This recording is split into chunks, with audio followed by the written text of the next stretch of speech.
Fala galera, ligado aqui no canal do VSR, chegando para mais um vídeo. O tema do vídeo agora, oitavas de final da Copa do Brasil. Teremos confrontos muito pesados, confrontos entre times disputando a mesma faixa de tabela no Brasileirão e, claro, um Flamengo e Palmeiras que chama muita atenção.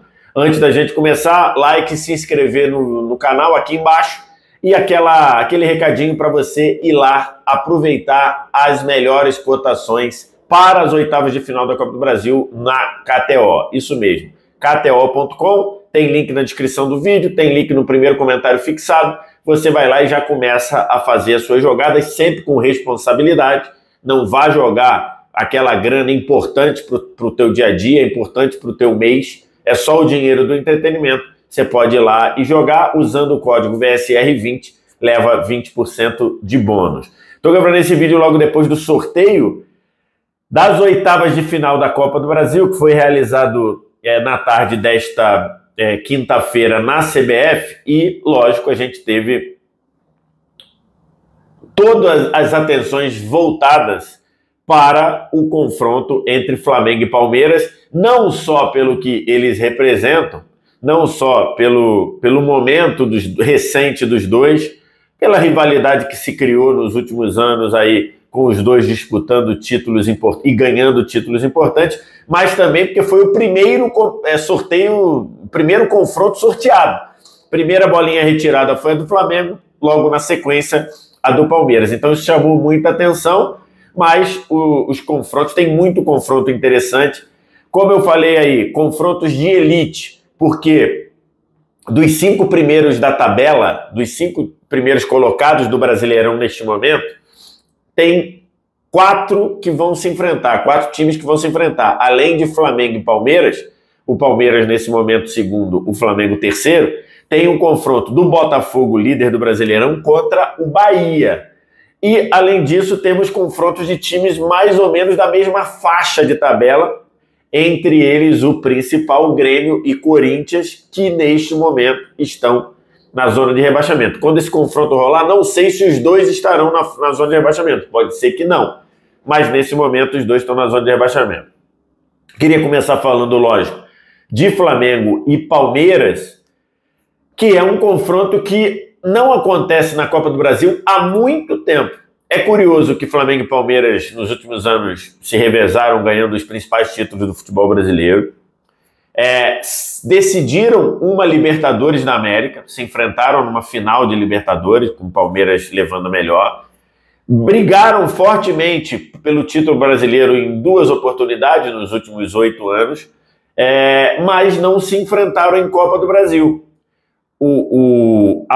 Flamengo e Palmeiras se enfrentaram em 2 confrontos de Copa do Brasil, 2 vezes. E o último confronto foi em 1999, naquele duelo das quartas de final, que o Palmeiras conseguiu uma virada fantástica com os gols do Euler e tudo. Eles tinham se enfrentado em 97, com o Flamengo se classificando, e na semifinal de 97, o Flamengo eliminou o Palmeiras com 2 vitórias, e nas quartas de final de 99, o Palmeiras levou a melhor, perdeu no Maracanã e ganhou por 4-2 no então Parque Antártico. Então, assim, desde 99 que Flamengo e Palmeiras não se enfrentam pela Copa do Brasil. Nesses últimos anos aí, eles até tiveram possibilidades, por exemplo, ano passado, o Palmeiras foi eliminado pelo São Paulo e depois poderiam, se tivesse avançado o Palmeiras, poderia ter feito a final contra o Flamengo, por exemplo. A final foi São Paulo e Flamengo e o São Paulo foi campeão. Então, assim, não se enfrentam tem muito tempo. É o confronto da maior rivalidade recente entre times de estados diferentes, né? Se criou ali uma rivalidade. Acho que o fato de estarem vencendo e isso acaba criando essa rivalidade, e são dos 2 times em melhor situação financeira do país, podemos dizer assim, né? 2 times com elencos espetaculares, 2 times que têm se revezado em brigar pelos títulos principais, e fica sendo um duelo que chama muita atenção. Os jogos devem ser ali na semana do dia 31 de julho e na semana seguinte, mais ou menos 7 e 8 de agosto. Então, daqui até lá, os times não devem estar muito diferentes. O Palmeiras deve colocar aí o Felipe Anderson com mais ritmo, com mais entrosamento, eventualmente o Maurício, mas basicamente os times são esses daí que estão aí. O Flamengo não deve até lá ter nenhum indicativo de reforço. Os reforços do Flamengo são a volta dos 4 uruguaios que desfalcaram o time durante a Copa América. Então, assim, é um duelo muito, muito, muito parelho. Muito, muito, muito equilibrado. Acho que não tem muito como a gente fazer muita previsão. Geralmente, nos últimos anos, o duelo entre Flamengo e Palmeiras, tem entregado menos do que a gente imagina. Não tem sido grandes jogos. Inclusive, o jogo deste Campeonato Brasileiro, que foi 0-0 no Allianz Parque, não foi um grande jogo. Aliás, foi um jogo que deixou muito a desejar. Em termos de favoritismo, eu que gosto de apontar sempre o favorito, hoje eu acho que está realmente muito equilibrado. Eu não vejo hoje como a gente cravar que um passa, o outro não passa, né?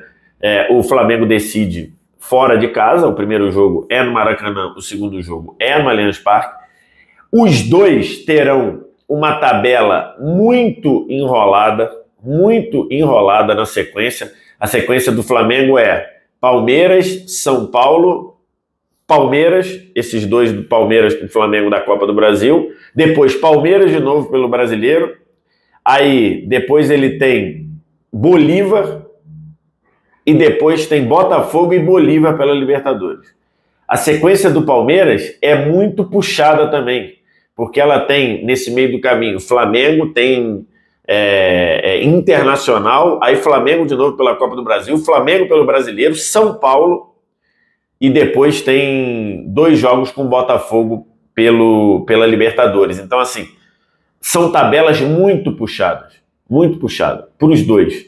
Então, assim, é muito difícil fazer previsão. Eu acho que, de fato, não tem favoritismo aí. Dizer eu acho que o Flamengo vai passar, é ok, eu acho que o Palmeiras vai passar, é ok, é muito equilíbrio, é muito alto nível, então assim, muito, muito complicado a gente pensar. Eu queria falar do Botafogo e Bahia, porque Botafogo e Bahia vão se enfrentar com a primeira no Newton Santos, a segunda em Salvador, porque é curioso que são 2 times que estão brigando na parte de cima da tabela, o Botafogo líder e o Bahia em 5º lugar, e o Bahia, recentemente, 5 rodadas atrás, ganhou do Botafogo dentro do Newton Santos. Ganhou de 2-1, a única derrota do Botafogo em casa até aqui no Brasileiro. E o Bahia tem jogado muito bem, né? Apesar de estar vindo de uma derrota para o Cuiabá em casa, o Bahia tem jogado um ótimo futebol. Então, assim, e o Botafogo também. O Botafogo tem mostrado, em muitos momentos, um time com capacidade de agredir, de ir para cima do adversário. Então, assim, é um time que os dois têm jogado muito bem. Olhando assim, acho que tem tudo para ser um baita de um duelo. Acho que o Botafogo, até pelos reforços, até pelo momento, acho que por ter um elenco hoje melhor, acho que o Botafogo é favorito. Colocaria ali um favoritismo 60-40 para o Botafogo. Mas é completamente aberto, o Bahia pode perfeitamente eliminar o Botafogo, ainda mais decidindo em casa. Os outros duelos, eu acho que ali tem duelos bem diferentes em termos... Tem alguns duelos ali bem diferentes em termos de favoritismo. Por exemplo, acho o Vasco bem favorito em relação ao Atlético Goianiense. Aliás, se enfrentaram ontem, eu estou gravando esse vídeo na quinta, se enfrentaram na quarta-feira pelo Brasileiro e o Vasco venceu jogando bem. Acho o Vasco favorito contra o Atlético Goianiense. Acho o São Paulo favorito contra o Goiás, que é um time que tem sido bem inconstante, bem irregular. Acho o Atlético Mineiro favorito contra o CRB, apesar do CRB vir de muitos jogos, de uma invencibilidade, se eu não me engano, de 15 partidas. Decidiu Copa do Nordeste, poderia ter vencido tranquilamente Fortaleza, vem fazendo uma boa campanha. Acho que o Atlético, com a volta de jogadores machucados e com os reforços, eu acho que o Milito vai fazer esse time crescer. Então vejo o Atlético, até por decidir em casa também, favorito. E esses três, então, aponto como favoritos Vasco, São Paulo e Atlético Mineiro. Os outros duelos, mais uma tendência de equilíbrio. Seja pelo momento atual, seja projetando para frente. Atlético Paranaense e Red Bull Bragantino. O Atlético Paranaense vive um time muito instável. Um time que desde a saída do Cuca não conseguiu achar um padrão de atuação. O Red Bull Bragantino acho que já superou momentos difíceis em que o time não estava conseguindo jogar, apesar de ainda ter uma ou outra instabilidade no resultado. Acho que o Red Bull Bragantino tem jogado bem. Decide em casa o Red Bull Bragantino, então acho que, pelo momento, acho o Red Bull Bragantino ligeiramente favorito. Uma coisa assim, 55-45. Decide em Bragança Paulista. Não sei se até lá o Atlético Paranaense consegue achar o seu padrão de atuação. Sofreu também com lesões, com desfalques, né, durante a Copa América. Enfim, acho que hoje, se fosse hoje, o Red Bull Bragantino ligeiramente favorito. O Juventude Fluminense, esse tem muitas incógnitas, né? Esse tem muitas incógnitas. O Fluminense decide no Maracanã, mas tem muitas incógnitas por quê? Porque se o confronto fosse agora, eu acharia que o Juventude era favorito, porque o Juventude tem jogado bem, tem conseguido se impor até contra adversários mais fortes, mas o Juventude vai perder o Roger Machado. O Juventude já perdeu, né? Perdeu o Roger Machado, vem com o Jair Ventura. O Jair Ventura vai fazer um trabalho que a tendência é ser diferente do trabalho do Roger Machado, então não sei como esse time do Juventude vai reagir a uma mudança de postura de jogo. E o Fluminense, ele está trazendo alguns reforços aí, vai ter a estreia do Thiago Silva.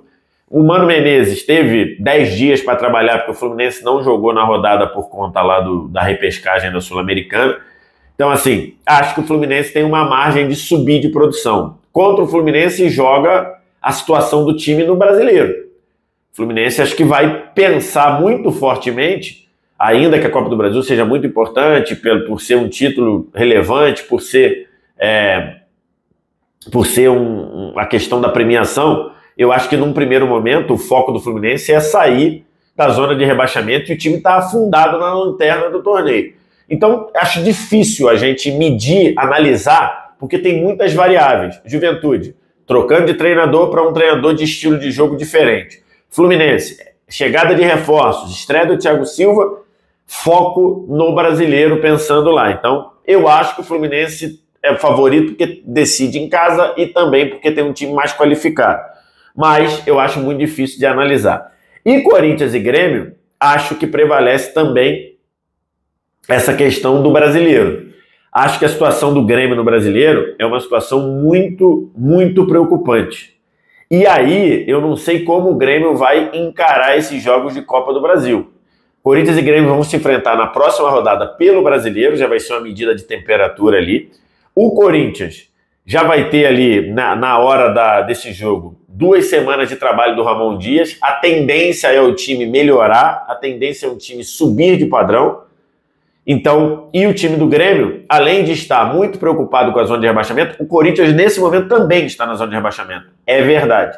Mas acho que o Corinthians já está numa margem mais próxima de sair da zona e acho que o Ramon Dias já vai ter começado a ter impacto no time. O Grêmio está, ainda que tenha 2 jogos a menos, e que isso às vezes pode ser um problema para você lidar, que você acha que está tranquilo que tem 2 jogos a menos, mas para quem está lá embaixo é puxado, e acho que o Grêmio está tendo mais dificuldade para reagir, né? Ainda que o Grêmio tenha um ou outro jogo, em um ou outro momento do jogo, tenha jogado bem, jogou bem contra o Palmeiras, jogou bem em algum período lá contra o São Paulo. Então, assim, acho que o time do Grêmio não está conseguindo reagir. Então, nesse confronto, eu vejo, apesar do Grêmio decidir no Rio Grande do Sul, ainda não deve ter em agosto, perdão, primeira semana de agosto, ainda não deve ter a Arena do Grêmio, eu acho que o Corinthians é ligeiramente favorito também aí, colocaria um 55-45 para o Corinthians.